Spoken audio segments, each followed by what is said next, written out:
Umilalim sa jeep. Umilalim sa jeep. Tapos kawawa naman pala. Napuruhan yung puwita. Paano yun? Tumawid ka tapos sumunod yung aso mo? Bibili ako ng ulam kay Bebe. Nagbili ka ng ulam.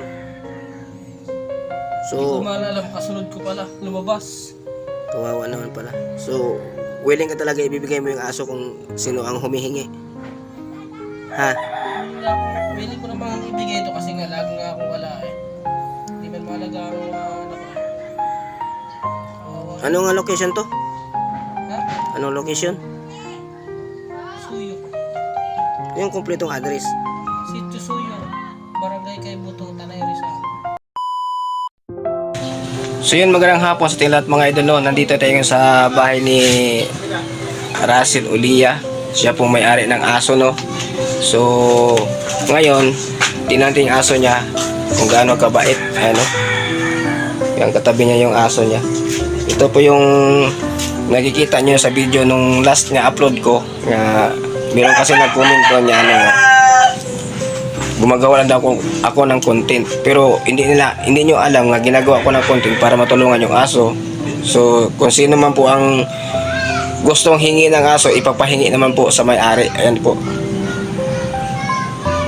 Ano pisan, ibibigay mo ba yung aso kung ihingin sa iyo kung sakali? Lagi akong wala dito eh. Oo. So yung aso kasi ng mga idol, ang tutumbuhay pala niyan, nasagasaan daw pala yan ng jeep yan.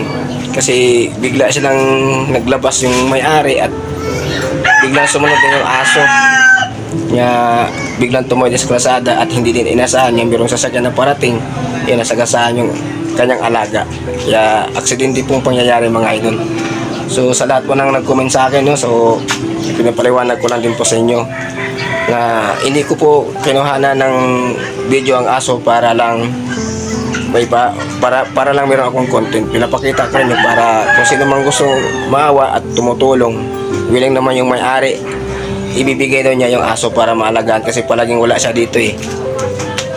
So ngayon ito yung aso mga idol, papakita ko sa mga idol. Yun, sa lahat po ng nagsabi sa akin sa comment dyan, pasensya na rin kayo at yun talaga ang totoo mga idol. So, Teka, pasok na sa bahay, pasok. Teka, paliligo. Liliguan. Teka, dali, liligo.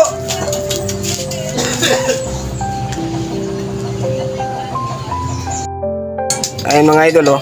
Ayun, oh. Yan. Teka na. Pasok. Yan ang may-ari ng aso.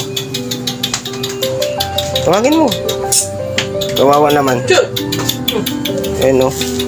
Yan. Bakit ka na ba?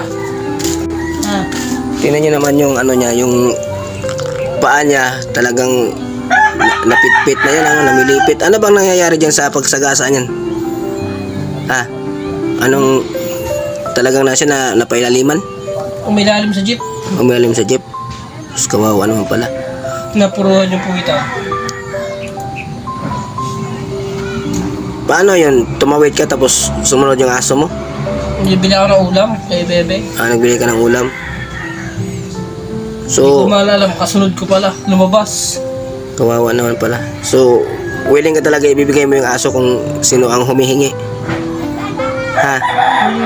Willing ko namang ibigay ito kasi nga lagi nga akong wala eh. Hindi man mahalaga ng mga anak ko eh. Kawawa. Anong location to? Ha? Anong location? Suyo. Yung kumpletong address. Sitio Suyo. Barangay kay Buto, Tanay Rizal. Para kung sino man gustong kumuha o hingiin. Ano? Yan, kawawa naman, oh. Ito sana yung gagawin yung laruan mga idol. Itong laruan sira. Ito sira naman pala to. Hindi naman pala to pwede. Sira pati gulong, ayun, oh. Yan, oh. Kaya hindi pwede. Paghingi na lang na yung aso niya.